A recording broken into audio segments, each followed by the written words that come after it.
Hey, I thought I would just make a quick video and kind of corresponds to another one of my videos, and which would be the Who I Am project from my non-American studies human relations class.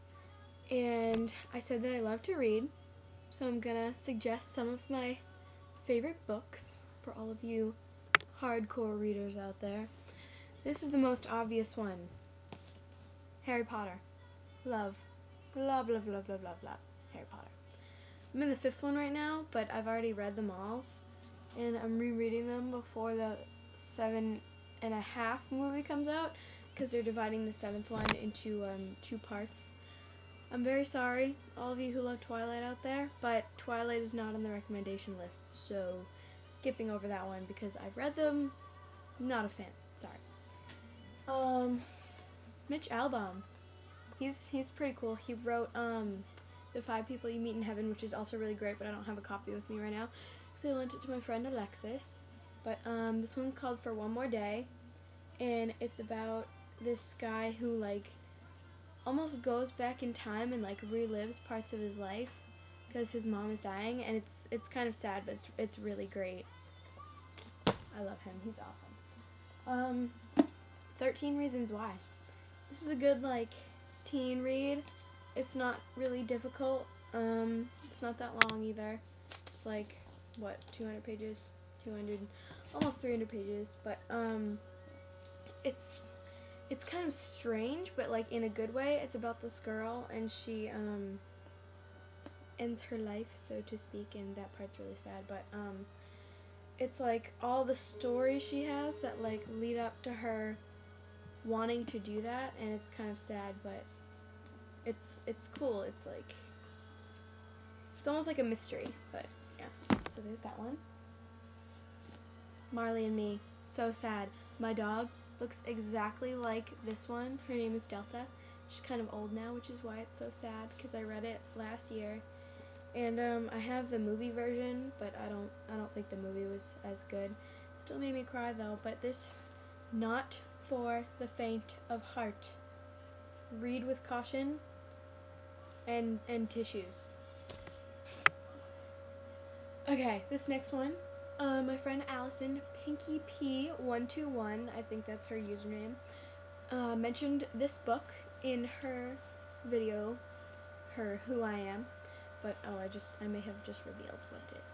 But it's Sarah Dessens, The Truth About Forever.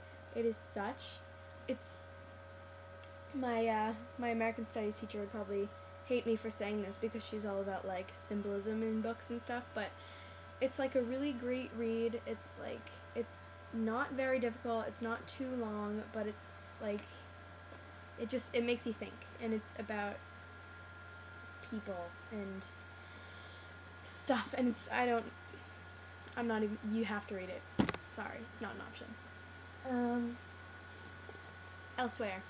I love this book. I read it in I don't know, 7th or 8th grade, and I've reread it at least twice, and it's about this girl, and it's I wouldn't call it religious, but it's what might happen after you die, and this girl dies when she's almost 16 years old, and she wakes up on a cruise ship, and they go to this place where everyone ages backwards until they're a baby, and then they go back down to Earth, and it doesn't really, yeah, but it's great. It doesn't answer all of my questions about what would happen if this were true, but it's obviously not. So, but it's a good book. It's a good read. Okay, this one is a very young book, but I love it anyway, and I've read it 2 or 3 times. My hair is being gross today. That's why I'm filming black and white. But Diary of a Wimpy Kid. I gotta say, I love this book. I do. I love how it's really easy to read because there's all sorts of drawings and stuff. It's funny. It's not a good book. I bought it when I was in 6th grade. I thought it was good. I still think it's good. It's funny. Whatever. Okay. The Murder of Bindi Mackenzie.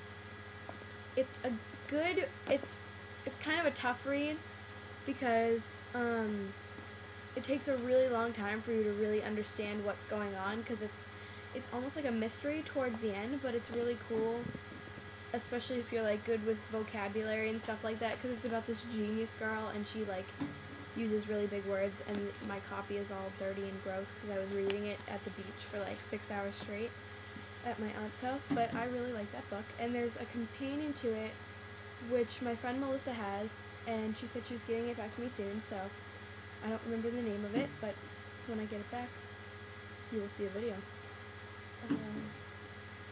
Another Sarah Dessens book, Just Listen.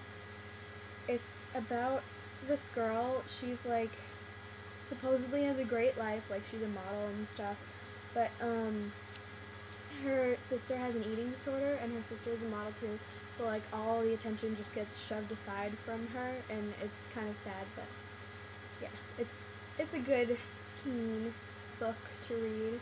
It doesn't take that long because you just want to keep reading it and reading it and reading it, but it's really good.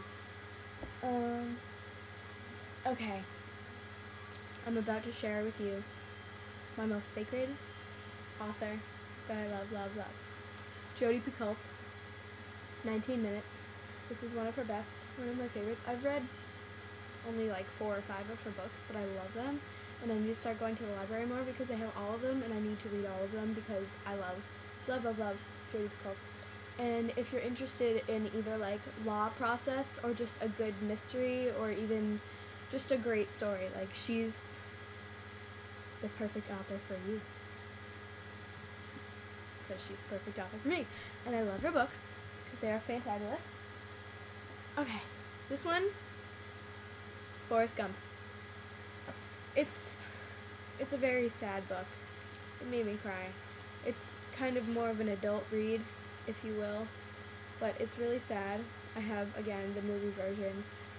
It's still the same book though, like all of them are. They just want to tell you that it's also a movie, but it's not. It's pretty close to the movie version, and so like the voice in which he speaks, because it's from the perspective of Forrest Gump, is kind of hard to get through because he writes words like phonetically and uses like, I don't know, improper grammar, I guess, but if you like really listen to the story, it's so great, but the ending is so different from the movie, so I recommend that. Also, a book that I recommend highly, My Sister's Keeper, even if you saw the movie, because the movie was junk compared to the book, because the ending is completely different. I mean, the movie was okay if you never read the book, I suppose, but if you read the book, it was terrible, because the book is amazing.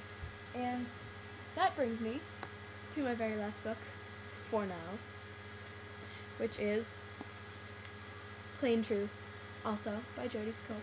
And it's my favorite book in the entire world, and it's about this girl, and she's Amish, and she has a baby, but she's like not supposed to because she wasn't married, and so the next day, like, they find the baby, but the baby is not alive. And so this one's for slightly older readers, like 15 or older, but it's also like a good law process and mystery book. Like, it's not about law or anything like that. Like, it really, it makes you think a lot, and you have to like guess what happens, because toward the end it's great. And the other one that I was talking about, which is over here, Jodi Picoult, 19 Minutes. This one is about, like, it's almost like Columbine, but it's really sad, and I love Jodi Picoult. Okay, The Notebook. This is my last one. I have, again, the movie version. I have not finished this yet, so don't give away any secrets. I've seen the movie, and it's really sad, but I love it. I love it. I'm a sucker for sad books, I guess. But it's really great, and I don't know, I haven't even finished this one, so we'll see. So that's all for now, but see you later. Bye.